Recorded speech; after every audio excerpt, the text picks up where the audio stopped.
Silent night, holy night, all is calm, all is bright, round yon virgin mother and child. In a little pub in London, Moriarty drank his beer. He recited one of the stories of his exploits far and near.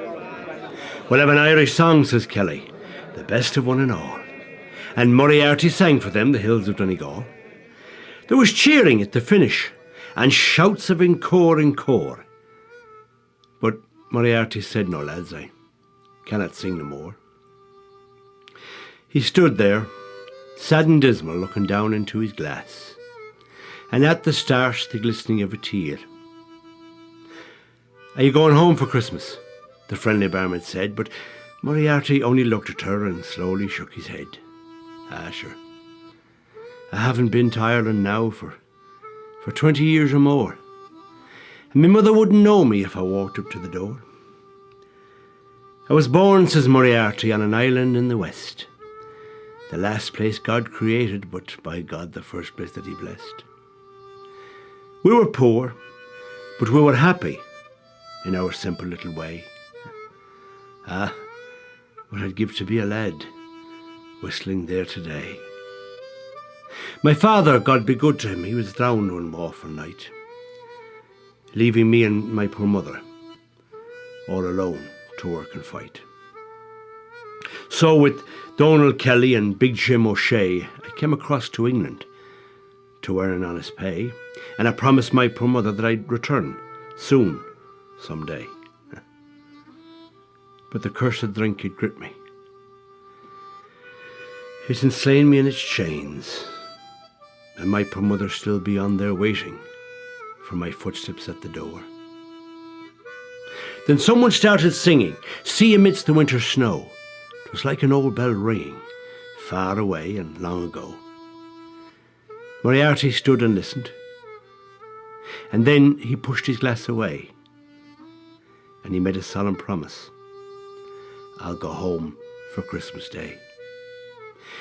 He scraped up every penny he could get to his hands, and a few days before the Christmas, he sailed for Ireland. As the train rolled through the Midlands, bringing Moriarty to the west, he lay back in his cabin, for he felt content and blessed. In the village of Conchila, that night upon the shore, across the deep blue waters he could see his island home once more. The stars that seemed to hang above it, calling Moriarty home. The stars that shone so brightly should have glistened like a dome on that little whitewashed cottage that once was Moriarty's home. "'Tis a grand night for the crossing," said the boatman Thomas Moore.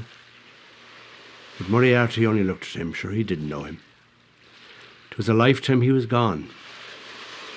And as he climbed into the bourgine, the boatman heard him say, "Glory, glory be to God, I'll be home for Christmas Day." In a lodging house in London, on a table in the hallway, a message lay unread. It read, "Dear Danny, your poor mother passed away this morning. She will be buried in Conchila after Mass on Christmas Day."